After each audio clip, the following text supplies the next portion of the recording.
ತುಂಗಾಭದ್ರಾ ನದಿ ತೀರದಲ್ಲಿ ಆಂಧ್ರ ಮೀನುಗಾರರ ಹಾವಳಿ ಶುರುವಾಗಿದೆ. ಅಂದರೆ ತುಂಗಾಭದ್ರದ ಕರ್ನಾಟಕದ ವ್ಯಾಪ್ತಿ ಏನಿದೆ, ತುಂಗಾಭದ್ರಾ ನದಿಯ ಕರ್ನಾಟಕ ವ್ಯಾಪ್ತಿ, ಇಲ್ಲಿ ಆಂಧ್ರ ಮೀನುಗಾರರು ಮೀನುಗಾರಿಕೆ ಶುರು ಮಾಡಿದ್ದಾರೆ. ಇದರಿಂದಾಗಿ ಸ್ಥಳೀಯ ಮೀನುಗಾರರಿಗೆ ಸಮಸ್ಯೆ ಆಗ್ತಾ ಇದೆ. ಆಂಧ್ರ ಮೂಲದ ಮೀನುಗಾರರ ಹೊಡೆತಕ್ಕೆ ಸ್ಥಳೀಯರು ಕಂಗಾಲಾಗಿದ್ದಾರೆ. ಗದಗದ ಮುಂಡರಗಿಯ 10ಕ್ಕೂ ಹೆಚ್ಚು ಗ್ರಾಮದವರಿಗೆ ಸಂಕಷ್ಟ ಶುರುವಾಗಿರೋದು.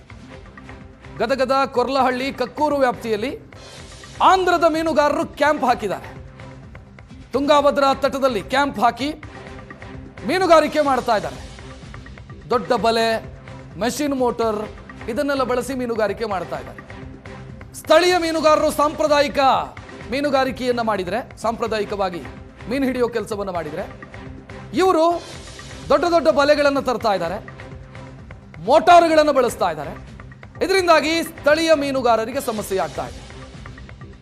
ಅಧಿಕಾರಿಗಳ ಗಮನಕ್ಕೆ ತಂದರೂ ಕೂಡ ಆಂಧ್ರದ ಮೀನುಗಾರರ ಬಗ್ಗೆ ಕ್ರಮ ಕೈಗೊಳ್ತಾ ಇಲ್ಲ ಅನ್ನುವಂಥ ಆರೋಪವನ್ನು ಸ್ಥಳೀಯರು ಮಾಡ್ತಾ ಇದ್ದಾರೆ.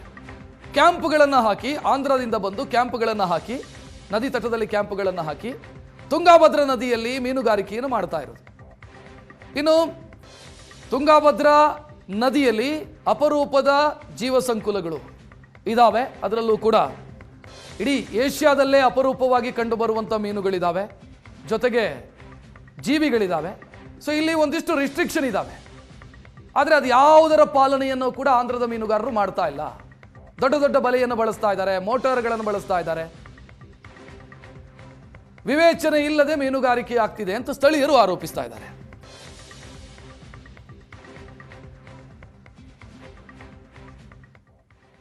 ತುಂಗಾಭದ್ರಾ ನದಿಯಲ್ಲಿ ಆಂಧ್ರ ತಂಡ ಅಕ್ರಮವಾಗಿ ಮೀನುಗಾರಿಕೆಯನ್ನು ಮಾಡ್ತಾ ಇದೆ. ತುಂಗಾಭದ್ರಾ ಬೋರ್ಡ್ನ ಅನುಮತಿ ಪಡೆದಿದ್ದೀವಿ ಅಂತ ಅವರು ಹೇಳ್ಕೊಳ್ತಾ ಇರೋದು. ನಾವು ಅನುಮತಿ ಪಡೆದಿದ್ದೀವಿ, ನೀವೇನಕ್ಕೆ ನಮಗೆ ಆಕ್ಷೇಪ ವ್ಯಕ್ತಪಡಿಸ್ತೀರಿ, ನೀವು ಬೇಕಿದ್ರೆ ಅಧಿಕಾರಿಗಳನ್ನು ಕೇಳಿ ಅಂತ ಆಂಧ್ರ ಮೂಲದ ಮೀನುಗಾರರು ಹೇಳ್ತಾರೆ. ಅನುಮತಿ ಪಡೆದಿಲ್ಲ ಅಂತ ತುಂಗಾಭದ್ರಾ ಬೋರ್ಡ್ನ ಅಧಿಕಾರಿಗಳು ಹೇಳ್ತಾರೆ. ಕೊರ್ಲಹಳ್ಳಿ ಸೇತುವೆ ವ್ಯಾಪ್ತಿಯಲ್ಲಿ ಮೀನುಗಾರಿಕೆಗೆ ಅವಕಾಶ ಇಲ್ಲ. ಯಾವುದೇ ಅನುಮತಿ ಇಲ್ಲದೆ ರಾಜಾರೋಷವಾಗಿ ಮೀನುಗಾರಿಕೆ ಮಾಡ್ತಾರೆ. ಕೇಳಿದರೆ ನಾವು ಅಧಿಕಾರಿಗಳಿಂದ ಪರ್ಮಿಷನ್ ತೆಗೆದುಕೊಂಡಿದ್ದೀವಿ, ನೀವು ಬೇಕಿದ್ರೆ ಅವರನ್ನು ಕೇಳಿ ಅಂತ ಹೇಳ್ತಾರೆ. ಅಧಿಕಾರಿಗಳನ್ನು ಕೇಳಿದರೆ ನಮಗೆ ಗೊತ್ತೇ ಇಲ್ಲ ಅಂತ ಅವರು ಹೇಳ್ತಾರೆ. ಇದರಿಂದಾಗಿ ಸಮಸ್ಯೆಯನ್ನು ಅನುಭವಿಸ್ತಾ ಇರೋದು ಸ್ಥಳೀಯ ಮೀನುಗಾರರು.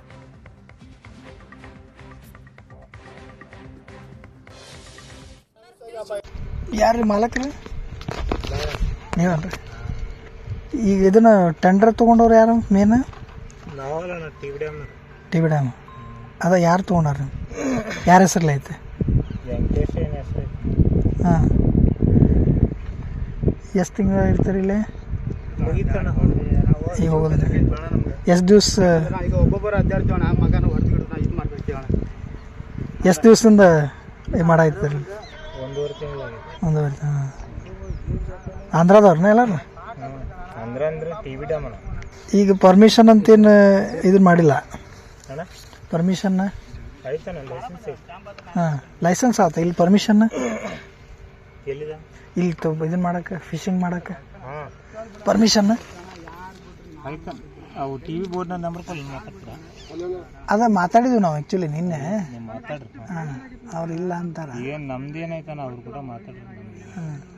ಈಗ ಇದು ರಾತ್ರಿ ಮಾಡ್ತಾರೆ ನಮ್ಮ ನೀವು?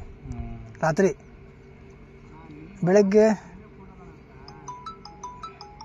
ಫೋನ್ ಮಾಡಿಕೊಡ್ತೀನಿ, ಮಾತಾಡ್ರಿ ನೀವೇ. ಅವ್ರ ಹೆಸರು? ಇವ್ರ ಹೆಸರು? ಇವ್ರ ಹೆಸರು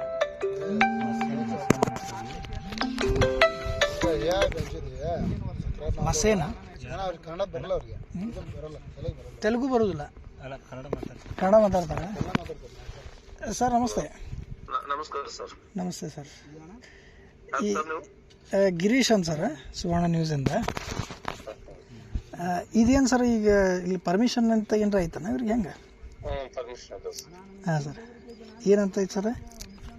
ಟಿವಿ ಬೋರ್ಡ್ ನಮ್ಗೆ 53 ಬಲಿ ಪರ್ಮಿಷನ್ ಕೊಟ್ಟಾರೆ ಸರ್ ಮೀನು ಹಿಡಿಯಕ್ಕೆ. ಹಾಂ, 2,53 ಲಕ್ಷ ಎಷ್ಟು ಆಗ್ತದೆ ಸರ್ ಅಗ್ರಿಮೆಂಟ್. ಓಕೆ. ಈಗ ನೀವು ತೊಗೊಂಡ್ರೇನು ಸರ್ ಇದನ್ನ? ನಮ್ಮ ಅಣ್ಣ ಸರ್. ನಿಮ್ಮ ಅಣ್ಣ ತೊಗೊಂಡ್ರನ? ಹಾಂ, ಓಕೆ. ನೀವು ಇವ್ರಿಗೆ ಕೊಟ್ರನ? ನಾವು ಇವ್ರು ಕೊಟ್ಟಿವಿ ಸರ್. ಜಾಗ ಹಂಚ್ತೀವಿ, ಏರಿಯಾ ಎಷ್ಟು, ಏರಿಯಾ ಎಷ್ಟು ಅಂತ.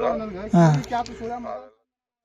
ಆಂಧ್ರ ಮೂಲದ ಮೀನುಗಾರರು ನಡೆಸ್ತಾ ಇರೋ ಅನಧಿಕೃತ ಮೀನುಗಾರಿಕೆಯಿಂದಾಗಿ ಸ್ಥಳೀಯವಾಗಿ ಕರ್ನಾಟಕದ ಮೀನುಗಾರರಿಗೆ ತೊಂದರೆ ಆಗ್ತಾ ಇದೆ ಅನ್ನೋ ಆರೋಪಗಳು ಕೇಳಿ ಬರ್ತಾ ಇದೆ. ಈಗ ನಾವು ಗದಗ ಜಿಲ್ಲೆ ಮುಂಡರಗಿ ತಾಲೂಕಿನ ಕಕ್ಕೂರು ವ್ಯಾಪ್ತಿಯಲ್ಲಿ ಹರಿಯತಕ್ಕಂತಹ ತುಂಗಭದ್ರಾ ತಟದಲ್ಲಿದ್ದೇವೆ.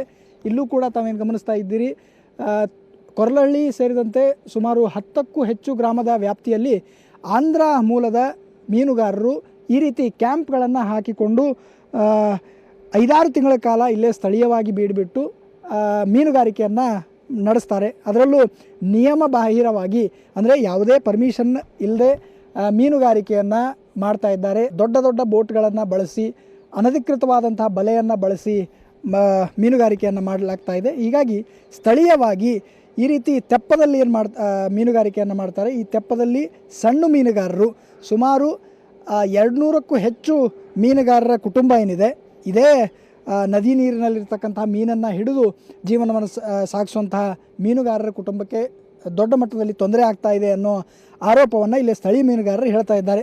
ತಾವೇನು ಗಮನಿಸ್ತಾ ಇದ್ದೀರಿ, ಈ ರೀತಿಯ ಬಲೆಗಳನ್ನು ಚಿಕ್ಕ ಚಿಕ್ಕ ಬಲೆಗಳನ್ನು ಹಾಕಿ ಇಲ್ಲಿಯ ಸ್ಥಳೀಯ ಮೀನುಗಾರರು ಮೀನುಗಾರಿಕೆಯನ್ನು ಮಾಡ್ತಾರೆ. ಆದರೆ ಆಂಧ್ರ ಮೂಲದ ಮೀನುಗಾರರು ದೊಡ್ಡ ಮಟ್ಟದಲ್ಲಿ ದೊಡ್ಡ ಬಲೆಗಳನ್ನು ಚಿಕ್ಕದಾಗಿ ಬಲೆ ಇರ್ತಕ್ಕಂತಹ ಬಲೆಗಳನ್ನು ಬಳಸಿ ಮೀನುಗಾರಿಕೆಯನ್ನು ಮಾಡ್ತಾರೆ ಅನ್ನೋ ಆರೋಪಗಳನ್ನ ಮಾಡ್ತಾ ಇದ್ದಾರೆ. ಇವರು ವರ್ಷ ಒಂದು ಆಲಿವ್ ಪರ್ಮಿಷನ್ ಅಂತೇಳಿ ಸರ್ ಒಂದು ಆಲಿವ್ ತರ್ತಿದ್ರು ಸರ್.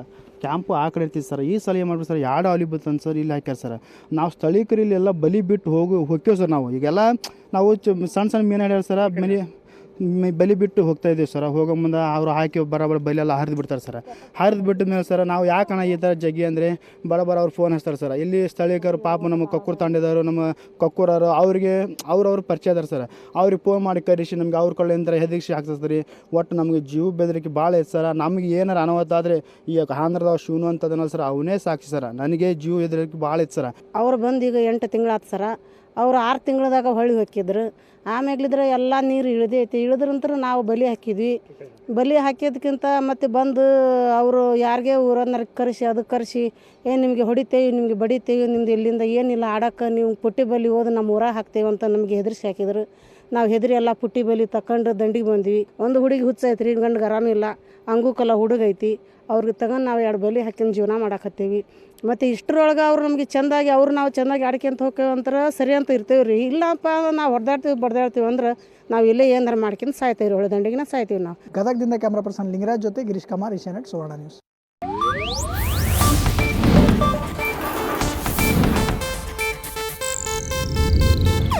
ಇದು ಏಷ್ಯಾನೆಟ್ ನ್ಯೂಸ್ ನೆಟ್ವರ್ಕ್ ಪ್ರಸ್ತುತಿ.